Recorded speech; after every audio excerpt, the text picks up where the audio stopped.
Hey à tous, j'espère que vous allez bien. Ça faisait longtemps une petite vidéo comme ça, c'est cool. Nous voici enfin dans cette dernière semaine avant que les cinémas rouvrent et pour fêter ça, j'aimerais vous parler d'un type de film que j'adore, les films qui parlent de cinéma. J'ai essayé de faire un classement, un top 10. Ce n'est pas un classement des meilleurs films, mais simplement la meilleure façon qu'ils ont pour moi de parler de cinéma. Je vous encourage à en regarder ou à en revoir pour vous donner davantage envie de retourner en salle avec tous les films qu'il y aura. À la fin de la vidéo, je vous dirai également les films qui m'intéressent le plus jusqu'au mois de décembre. C'est parti! En numéro 10, Blowout de Brian De Palma avec John Travolta, Nancy Allen et John Lithgow, sorti en 1981. Ce film nous parle d'un ingénieur du son qui, lorsqu'il voulait enregistrer un son, entend un coup de feu. Il va donc tenter de déceler le meurtre. Ce film ne parle pas réellement de cinéma au sens où on pourrait s'y attendre, comme un tournage, ce qui sera le cas dans les prochains, mais ce que j'aime dans ce film, c'est l'importance du son, bien sûr. Tout est millimétré dans ce film, et moi qui adore les films d'enquête et les films qui parlent de cinéma, c'est un mélange que j'aime beaucoup. Ce film est un vrai classique du cinéma, il faut absolument le voir. Il est très sensoriel et je suis extrêmement fière de l'avoir vu en salle. Et peut-être que je ne l'aurais pas tant aimé que ça si je l'avais vu sur mon ordi avec un son un peu pourri.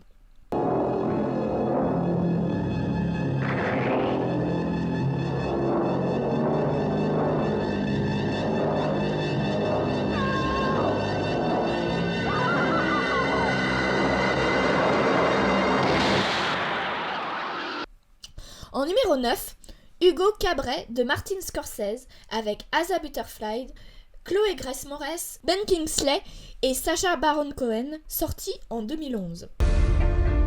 Un souvenir de son passé.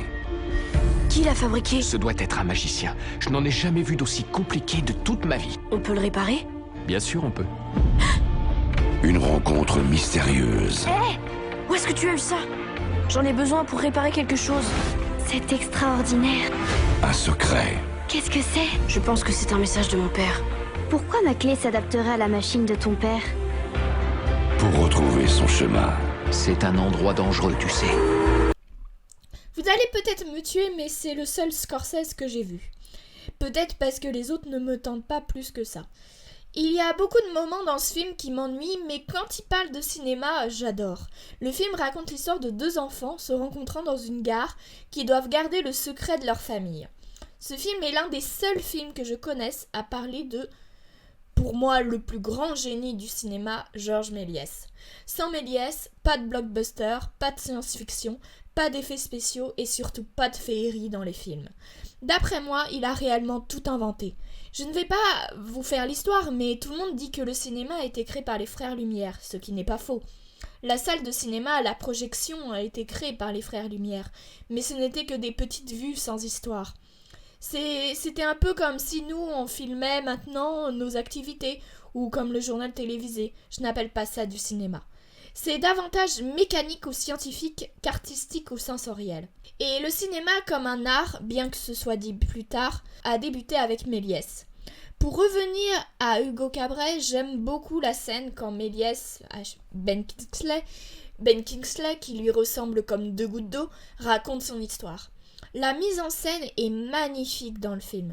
Comme les films de Méliès, c'est très enchanteur et ça raconte une belle petite fable sur le fait de ne pas oublier les précurseurs. En plus de Méliès, il y a beaucoup d'allusions au cinéma des premiers temps, comme le train, l'horloge qui fait penser au film à sketch de l'époque où un homme était suspendu à l'aiguille d'une horloge. J'arrive pas à me rappeler du nom, mais bon. Je pense que Hugo Cabret, c'est certainement le premier film qu'il faudrait montrer aux enfants pour leur apprendre ce qu'est le cinéma. On va avoir des ennuis. Oui, mais c'est ça l'aventure. Tu as essayé d'oublier le passé depuis si longtemps. Il est peut-être temps d'essayer de t'en souvenir. L'histoire n'est pas finie. En numéro 8, Zack et Miri font un porno, sorti en 2008 et réalisé par Kevin Smith avec Elizabeth Banks et Seth Rogen. Quoi? T'as une idée? Ouais, faire un film porno. Pas le genre d'idée que j'aurais voulu. Tout le monde en fait maintenant. Peut-être, mais je me vois vraiment pas jouer là-dedans, tu sais.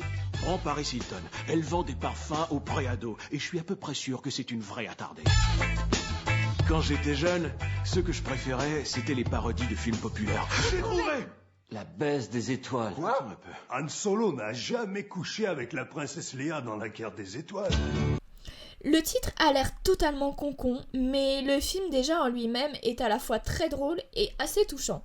Il nous raconte l'histoire de deux amis d'enfance, colocataires, qui n'ont que très peu d'argent et qui décident de tourner un film porno pour se faire de l'argent. Déjà, les deux acteurs principaux sont drôles et très touchants. Seth Rogen est un acteur comique à l'instar d'un autre dont je parlerai plus tard, que j'aime énormément. Et Elizabeth Banks, que je connais que très peu, et un peu comme Rachel McAdams dans Eurovision, que j'ai vu récemment. Elle est adorable et sa naïveté la rend très drôle et attachante. Et ensemble, ils forment un petit couple, je vais me répéter, mais très attachant. Le film n'est pas une dinguerie de comédie, mais marche super bien. Ce que j'aime réellement dans ce film, c'est qu'il ne parle pas de porno, ou pas trop, ça parle de cinéma. Bah ouais, un bon porno, si on peut le dire, même si ça ne passe pas dans les cinémas que l'on a l'habitude de fréquenter, ça reste un travail de cadrage, de son, d'essayer de créer une histoire. Et c'est ce que les personnages vont tenter de faire, et je trouve ça, il est vrai, très perché, mais vraiment bien mené. J'aime tellement la séquence quand ils doivent chercher un titre qui fait un peu cul pour parodier un film. Et ce qui est beau dans ce film, c'est que ce n'est pas le fait que les personnages s'amusent à regarder du porno en vrai. Non, c'est d'avoir participé à un tournage amateur, comme l'élaboration des costumes et l'esprit d'équipe. Et ouais, ce film m'a vraiment touchée pour ça, et je pense que c'est une transition toute trouvée pour le 7e film, Maestro de Léa Fazer, sorti en 2012 avec Pio Marmaille, du glouglou, du miam miam, let's go, et Michael Lonsdale. Je rencontre des jeunes acteurs pour mon prochain film. Alors, qu'avez-vous joué au théâtre? J'ai joué Shakespeare. Henri, la réplique, c'est pas au petit bonheur la chance, ça, le texte. Ah, bah t'es mignonne comme ça. Mignonne? Tu sais ce qu'on vit là, bientôt ça n'existera plus.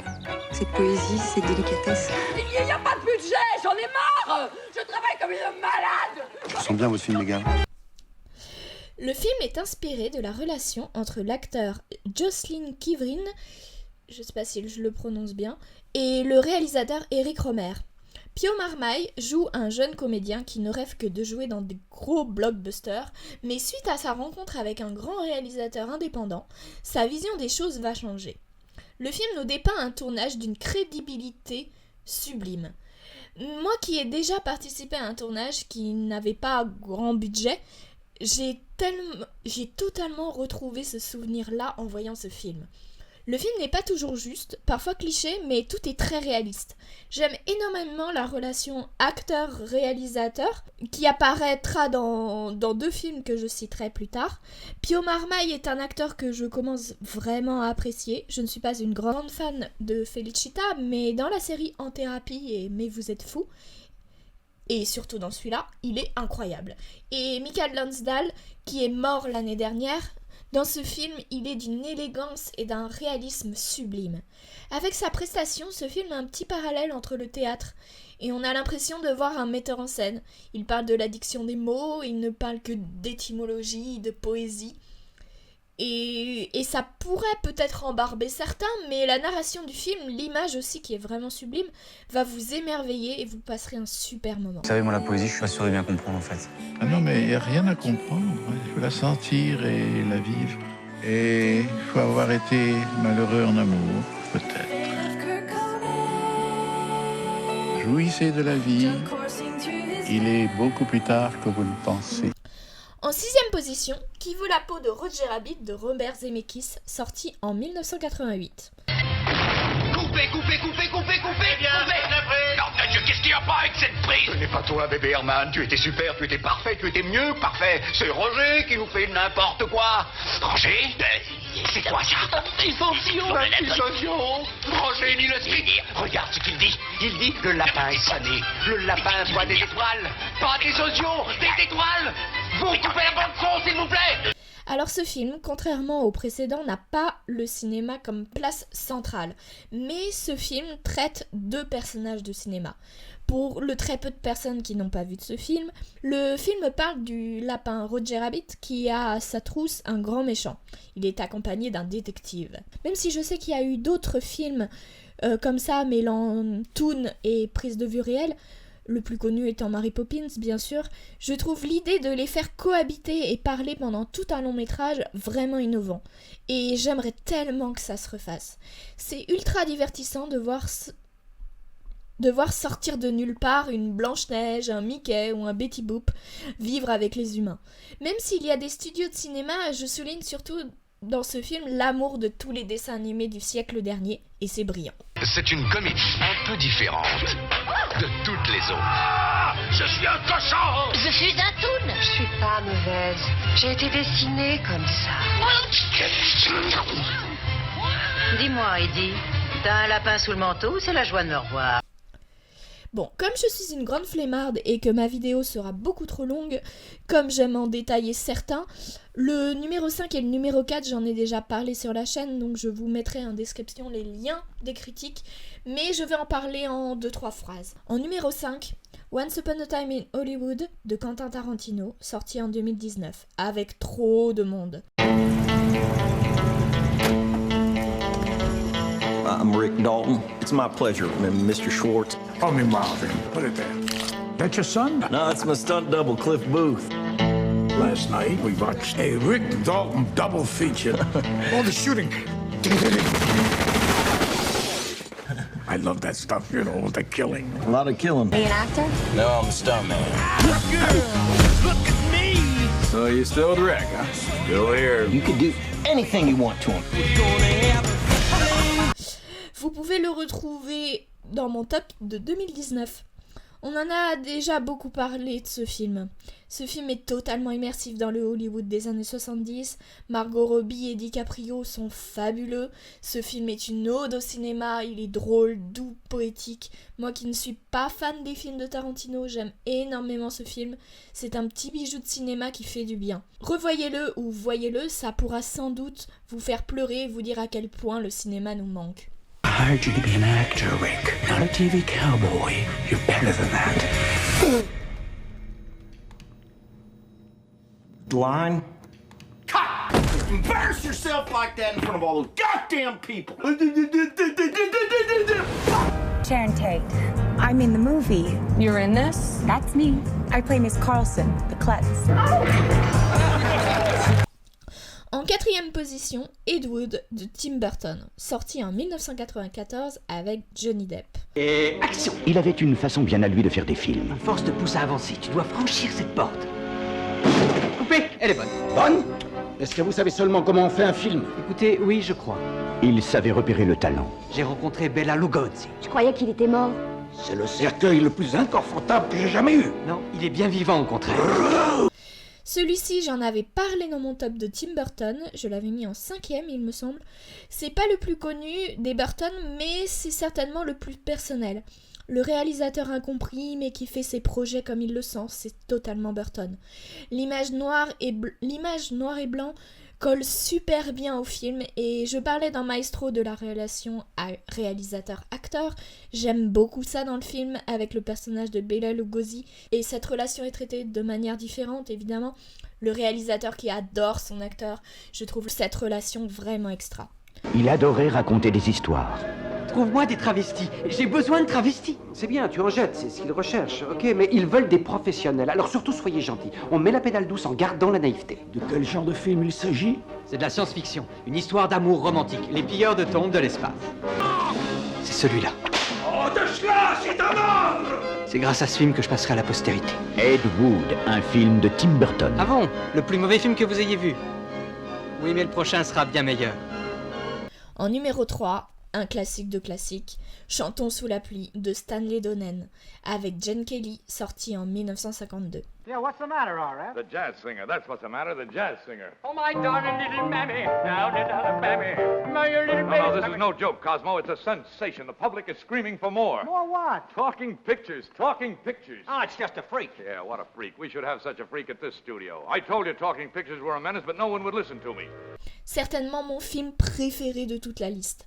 C'est un film d'enfance pour beaucoup d'entre vous, je suppose. Mais ce qui était intéressant pour moi, c'était de le revoir après mon cours d'histoire du cinéma sur le début du parlant. Et c'est ce qui m'avait échappé quand j'étais petite. Et en comprenant le contexte maintenant, j'aime énormément. Le film parle de 2 grandes stars du muet, mais avec le début du parlant, l'une d'entre elles a une voix affreuse. Il faut donc trouver un moyen. Au-delà des chansons que j'écoute encore en boucle, le film parle de la complexité technique du muet au parlant, et c'est très intéressant. Il parle un peu du doublage, et vous l'avez vu, je suis une fan du doublage et de la voix. Revoyez ce film, c'est toujours un pur bonheur, et contrairement à la plupart de mes comédies musicales préférées comme West Side Story, Les Demoiselles de Rochefort ou La Mélodie du Bonheur, je trouve que celle-là n'a pas pris une ride, et on a le sourire aux lèvres pendant 1h20. Singing in the rain, just singing in the rain. Make 'em laugh, make 'em laugh, make 'em laugh. Good morning. Good morning. We've talked the whole night through. Good morning. Good morning to you.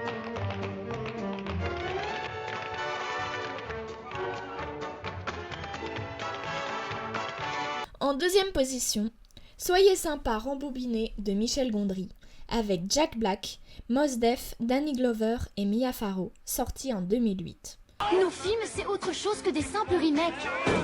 C'est devenu comme ça dans notre cité. Notre version est meilleure. Notre version ne dure que 20 minutes. On est des célébrités maintenant. Tout le monde nous reconnaît dans la rue. C'est parti pour le baiser. Vas-y, embrasse-le. Pourquoi il faut que j'embrasse Wilson? Tu dois l'empêcher de t'exploser la tête. Jamais je l'embrasserai. Amateur. Les gens ont envie de voir ces films. Je suis mandaté pour procéder à la destruction de ces bandes. L'avertissement du FBI, ça apparaît dans chaque film aussi. Mais on a effacé tout ça. Mon Michel Gondry préféré, après avoir vu Eternal Sunshine et The Way and the Eye. Le jour du départ de Mr. Fletcher, le directeur d'un vidéoclub, son employé, Mike, doit garder la boutique avec son ami Jerry. Mais lorsque Jerry se lance à l'assaut de la centrale électrique locale pour la saboter, l'opération tourne au fiasco et il finit foudroyé, mais pas mort. Au-delà de ça, il provoque, malgré lui, en raison de la charge électrique qu'il trimballe, l'effacement du contenu de toutes les cassettes de la boutique. Rongés par le remords, Jerry et Mike décident, lorsque la prochaine cliente leur demande une cassette de SOS Fantôme, de refaire eux-mêmes le film avec les moyens du bord, créant ainsi les films suédés. Résumé beaucoup trop long, je sais. J'adore ce film parce que, alors que les précédents donnaient plutôt envie d'aller au cinéma, ça donne envie à n'importe qui de prendre son téléphone ou sa caméra et de refaire ses films cultes avec les moyens du bord. C'est une déclaration d'amour à la création qui peut très bien se comparer à ce qu'ont fait nos youtubeurs, créer du contenu à partir de pas grand-chose, et je trouve ça extrêmement fort. Dans le film, il y a mon acteur comique préféré, Jack Black, qui est sensationnel. Ce que j'aime dans le film également, c'est son envie de garder l'ancienneté. Je n'ai jamais fréquenté les vidéoclubs qui sont, on va dire, les ancêtres des plateformes de streaming type Netflix. C'est quand même fou comme c'est allé vite. Mais je suis très nostalgique des cassettes vidéo. J'ai gardé toutes mes cassettes Disney, c'est comme un trésor de les avoir. Oh, et la fin m'a vraiment fait pleurer d'émotion. Je vais pas vous spoiler, mais je peux vous dire rapidement, c'est quand ils regardent tous leurs créations sur grand écran et voir le public s'émerveiller devant un film, c'est quelque chose qu'on n'a pas vu depuis très longtemps. Vous en rêvez? On va le tourner. Be kind, rewind, vidéo à la carte, bam! Aux films qui ont du cœur. Avant de passer au numéro 1, j'aimerais, à la suite d'une liste de sens critique sur les films qui parlent de cinéma, j'aimerais rapidement citer quelques films cultes que je n'ai pas vus et qui me tentent pas mal. Il y a La Rose pourpre du Caire de Woody Allen, La Nuit américaine de François Truffaut, The Artist de Michel Hazanavicius, Cinéma Paradiso de Giuseppe Tornatore, avec la musique de Ennio Morricone que j'aime de tout mon cœur, et 8,5 par Federico Fellini. En première position, Pancho Villa dans son propre rôle, réalisé par Bruce Beresford en 2003, avec Antonio Banderas, Ian Bailey et Alan Arkin, qu'il est possible de retrouver sur OCS, mais aussi sur YouTube en espagnol et en anglais, que je vous mettrai en description si vous voulez. He wants to know why the movie sent him such a clown. He wants to know, was Charlie Chaplin too busy to show up down here? ¿Dónde está el señor Griffith? He wants to know... Griffith, he wanted to come. He truly did, only he's kind of involved right now. And this guy's just fucking around down here, right?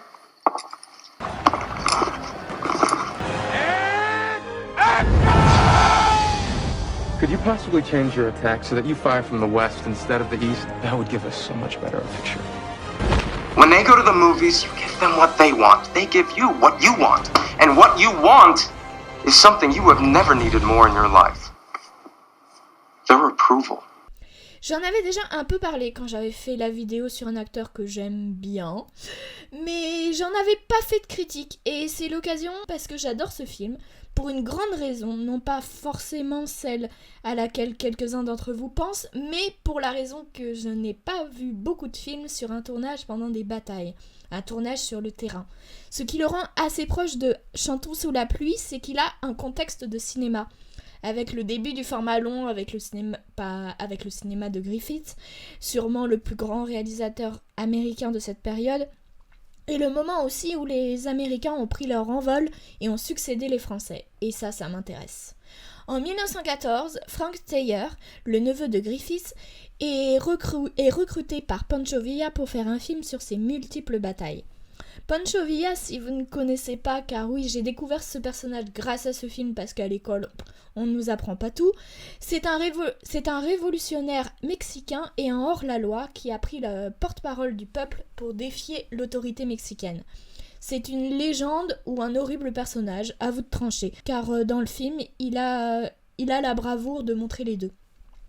Le film n'a pas vieilli du tout, surtout à l'image, et même si c'est un téléfilm, il y a pas mal de moyens. Les décors et les costumes sont sublimes, les acteurs sont incroyables, le duo Antonio Banderas et Ian Bailey fonctionne du feu de Dieu.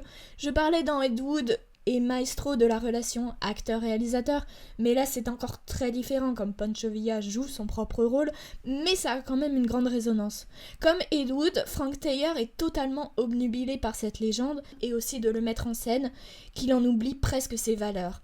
Les combats sont pour lui une ressource artistique, et voir Pancho Villa triompher, même s'il tue des milliers de personnes, ce qu'il y a derrière ces morts le rend très joyeux, et même si je trouvais ça naïf, ça reste très intéressant de la part d'un réalisateur et producteur.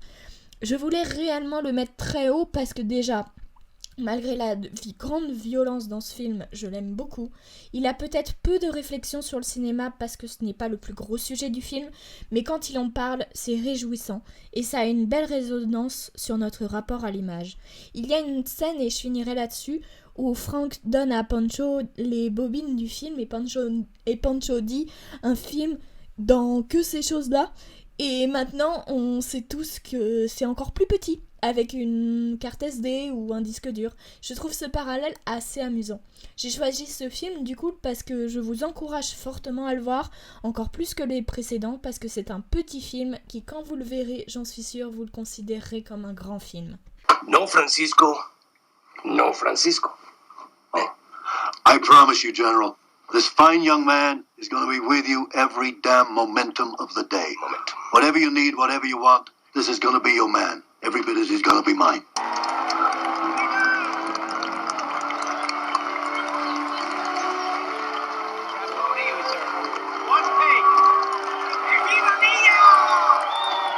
Is there anything the man cannot do?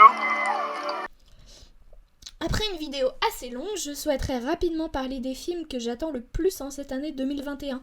On va pouvoir aller au cinéma après 6 mois de fermeture. Mon Dieu, enfin, on n'arrive même pas à y croire. J'attends avec impatience Promising Young Woman. Je sais, d'après Durandal, il n'est pas très bien, mais peu importe.